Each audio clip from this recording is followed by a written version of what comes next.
confirm at least 2 people have been shot at Bronx-Lebanon Hospital. News 12, the Bronx reporter Amy Rodriguez is at the scene on the Grand Concourse right now. Amy, so much is happening right now. What can you tell us? Yes, that's right, John and Amanda. We're here.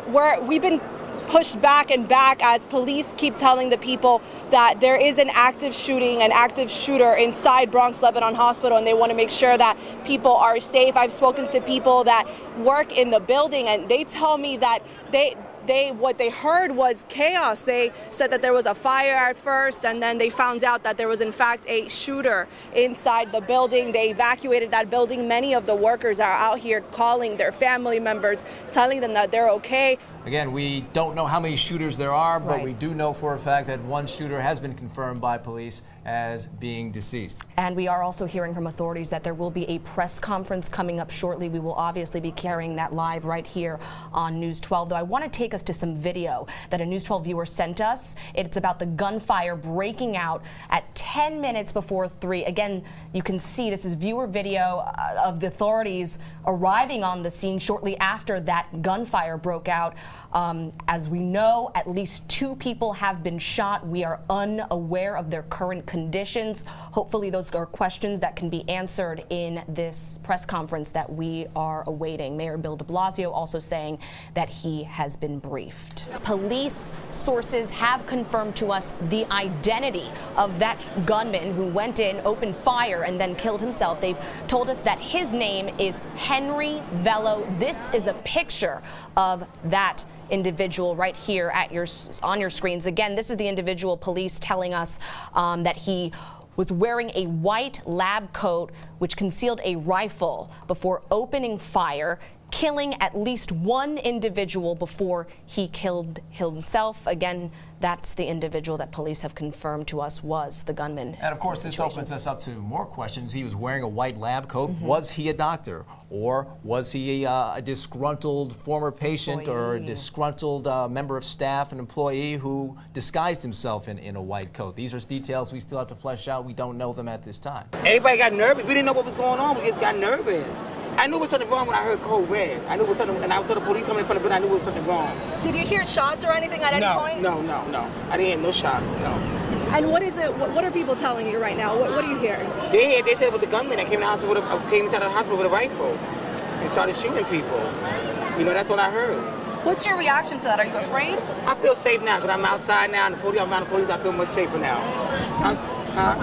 I feel safe now. We know now that 6 people were wounded by this shooter. 1 other individual killed, and then the shooter himself, Dr. Henry Bello, killed himself. So that is the latest information coming out of law enforcement. And we're also hearing that police officers, when they responded to the situation, a very chaotic situation, not knowing exactly what was happening where, deployed on the roof, guns drawn, very chaotic scene, as you can imagine. Great show of force by the NYPD to try to get to the bottom of what happened here. I was very interested in Amy's interview right there. She talked to 2 ER workers, and they seemed to confirm that when the code came over, it was code silver. Code silver being synonymous with weapon drawn. They knew what it meant, and they took corrective action. Amy, we're going to go ahead and go back to Amy Rodriguez at Bronx-Lebanon Hospital, who I believe is with some medical professionals. Amy. And I just pray, you know, and for the family members and the people that got hurt today. What is your name, sir? My name is Robert Maldonado. I work for Assist Ambulance. Assist Ambulance, and you were with him? I'm actually in the front of the patient because we have the elevator. He was stabilizing the wound itself, and I try to see if the patient's not going to go on a cardiac arrest. What's going through your mind during all this? We did the best we could. We try to help. Nothing else at this point. This is a little different than your normal rescue. I mean, you guys. True, but we're ready for this. That's what we train to do, and this is our training, and this is our certification. That's what we actually train to do. What kind of training is going through your head at that moment? I mean, at this point, to save the patient. Take us through it again. You responded to the call. No, we were initially there for a different patient before the shooting act, and we heard active shooter. So we tried to basically help the nurses, the doctors go into the room for their safety. When the PD cleared the floor, we let them know that EMTs are on the floor just in case something happens. And we heard screams, EMTs, and they carried down the doctor for whatever floor he was on to the 9th. We were on the 9th, so they brought the patient down. So when we approached the stairway, the patient was already on the floor. So his t-shirts was already up and he was bleeding. I immediately put pressure on the exit and the entrance wound. My partner assisted me. The police department helped us lift him and carry him all the way down to the emergency room. From the ninth floor, all the way down, holding pressure. Him and another police officer held him on the shoulders, and 2 other police officers grabbed his leg. We went down each step, each floor, every other floor. Police officers changed in positions, and once we got on the ground floor, we put him on a stretcher, and we headed towards the trauma room. Amy, let's go back to you. I understand you got another worker. Inside, how was yes, John, this is the other paramedic that was here that also assisted this patient. Let's hear from him. Once you just start working on a patient, you're not thinking of anything else. I have a squad of police officers around me. I wasn't thinking of the shooter at all. Yeah. Can you tell us what went through your mind when this happened? You guys just happened to be at the hospital? We were on the 9th floor picking up a patient, and at one point, there was an announcement of code 2. That I didn't know what that was, but a lot of people started running around, and at one point somebody said shooter. Then everybody got really very, very panicked. And when they started running, they started locking themselves in some rooms. Myself and my partner and about 10 or 12 other people went into one room. We locked the door, just be safe. And at one point I heard the police department radio next to our door. So we opened the door to let them know that that's where we were and that we're safe. And at one point when we were outside, there were police officers who were walking around and checking for the shooter, obviously. How did you guys get to that patient that you helped out? When we were standing, some police officers were screaming out EMT, EMT. We turned the corner of the floor, and towards all the way to the end, there was a stairway. They waving at us. We ran, and when we got there was a gentleman, a male, on the floor, bleeding. He had a white coat on, his stethoscope around his neck. We saw the wound. It was clearly a shot that he got. And we immediately put pressure on the exit and entrance wound. And can you describe, how did you know that this was a gunshot, and how severe was that gunshot? It looked like a gunshot because I know what it looks like. And as severe as any gunshot. It's very serious. So we just put pressure on it. The police department helped us lift them and bring them all the way down the stairs, 5 flights. One thing I understand about this hospital, I mean, it's 16, 17 floors, so I mean, you're talking hundreds of patients, you're talking so many support personnel, doctors, nurses. So this is certainly a situation that affected a great many people. Of course, and we could see those chilling almost images of everybody being escorted out.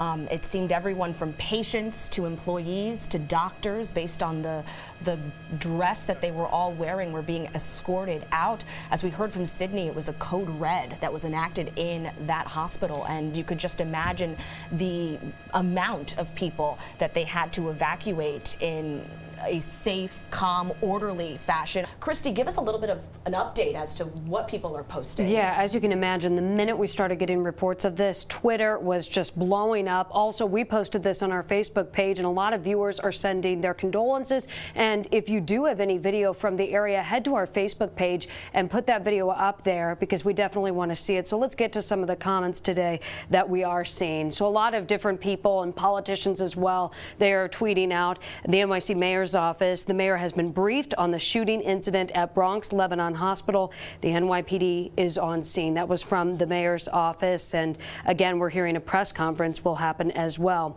Also, NYPD News, they're tweeting out, due to reports of shooting incident at Bronx-Lebanon Hospital, avoid the area of 1650 Grand Concourse. And they said, obviously, more information as well to follow, because, like I said, this is a very active situation. Let's get to some of our viewer comments now. We have Laura. She writes, I hope everyone is safe there. Shaking my head. And then she did hashtag stop the gun violence. One last one to get to now. We have Mickey just saying prayers for everyone involved. So again, if you have any video, pictures, if you know someone who worked inside that hospital at the time this was going on, patients, anything, go to our Facebook page, post that, and we will try to bring it on air. I'm going to continue monitoring social media and bring you guys the latest as we get it, because obviously very developing here. We've been getting a lot of updates as we sit here right now. Chrissy Reader, obviously such an outpouring on social media that only promises to get bigger from here. Thank you so much for that report. Hey, Catherine Thompson here. I'm at Bronx-Lebanon Hospital, where there has been a shooting inside. The gunman did shoot himself, and literally just as I went live here, the mayor pulled up. I'm going to flip the camera around. Let's see, the mayor.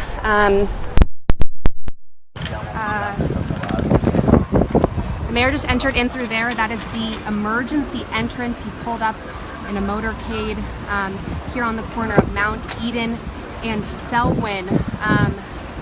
Very recent development, and we were just told by the NYPD that the gunman shot himself, possibly on the 16th floor, maybe 17th floor. And within the last few minutes before the mayor's arrival, there have been, bomb sniffing dogs going around to all these cars around here.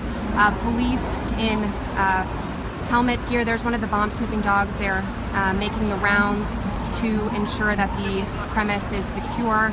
We're here with an employee, so tell me, what is it that you heard? What are you hearing? Basically, I didn't hear any gunshots. All I heard is the hospital was on. All I heard all of a sudden is the hospital was on lockdown, and then they told us I basically went to a room because we couldn't leave the floor, and I just I panicked because then we heard the codes, and then I saw a doctor. He had a gunshot wound to his hand. Can you show us the palm? Where did you see it?